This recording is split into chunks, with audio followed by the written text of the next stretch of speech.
হোটেলে ঢুকলেই অন্তত ১০০ রকমের তরকারির পসরা সাজিয়ে দেয়া হবে খেতে আসা ব্যক্তির সামনে। সেখান থেকে নিজের পছন্দ মতো অর্ডার করতে পারবেন তারা। ৫০ প্রকারের ভর্তা থেকে শুরু করে লোভনীয় এসব খাবার তাই সাড়া ফেলেছে চট্টগ্রামে। হোটেলটির নাম মেম্বার হোটেল। চট্টগ্রামের ভোজন রসিকদের মনে জায়গা করে নিয়েছে হোটেলটি।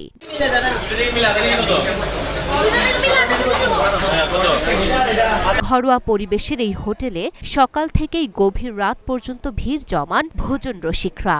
সাদা ভাতের সঙ্গে নানা প্রকার দেশীয় খাবারের টানে আসা ভোক্তাদের ভিড় সামলাতে বেগ পেতে হয় মালিকপক্ষকে। ব্যতিক্রমী এই হোটেলে অনেকে আসেন পরিবার পরিজন নিয়ে, কেউ প্রিয়জনকে নিয়ে, বন্ধু বান্ধব নিয়েও এসেছেন অনেকে। রাতে গিয়ে দেখা গেছে হোটেলটির ভেতরে বেশ ভিড়। সিট পাওয়ার জন্য অপেক্ষা করছেন অনেকেই। হোটেলটিতে ডিম ভর্তা, সিম ভর্তা, ছুরি শুটকি ভর্তা, চিংড়ি শুটকি ভর্তা, কালোজিরা ভর্তা সহ ৫০টির বেশি ভর্তা রয়েছে, যেগুলোর দাম ৩০ টাকা থেকে ৬০ টাকা। এছাড়া দেশি মুরগি, ফার্মের মুরগি, গরুর কালা ভুনা, কবুতর, হাঁস ও কোয়েল পাখির মাংস থাকে সব সময়। মাছের মধ্যে রুই মাছ, পাবদা মাছ, আইলা মাছ ও কোরাল সহ দেশীয় অনেক মাছের তরকারি পাওয়া যায় হোটেলটিতে।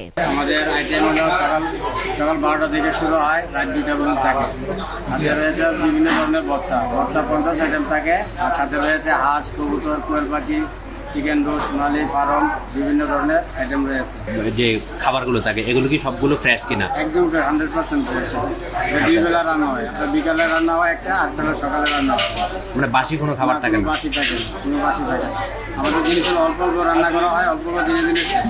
2 বেলা রান্না হয়, সকাল 12টা থেকে 1 বেলা রান্না হয়, এটা লাঞ্চে শেষ হয়ে যায়। আবার রাতের জন্য বিকালে রান্না করা হয়, 2 বেলা রান্না করা হয়। খাবার শেষে মিষ্টি জাতীয় খাবারের জন্য খ্যাতি রয়েছে এই হোটেলের। বিশেষ করে দুধের ছানার স্পঞ্জ মিষ্টির কদর বেশি ক্রেতাদের। সুলভ মূল্যে এসব খাবার পাওয়া যায় বলে হোটেলটি সুনাম ছড়িয়ে পড়েছে চট্টগ্রাম ছাড়িয়ে সারা দেশে। দেশের বিভিন্ন এলাকা থেকে অনেকেই এই হোটেলের খাবারের স্বাদ নিতে আসেন। নগরীর খুলশীর ওয়্যারলেস এলাকার এই হোটেল ১৯৬৫ সাল থেকে চালু হয়। সুনামের পাশাপাশি অনেকে আবার খাবারের মান নিয়ে প্রশ্ন তুলেন। হোটেলটিতে বাসি খাবার পরিবেশন করা হয় বলে তাদের অভিযোগ, যদিও মালিকপক্ষ সেটি মানতে নারাজ। Luna Afroz, Dhaka post.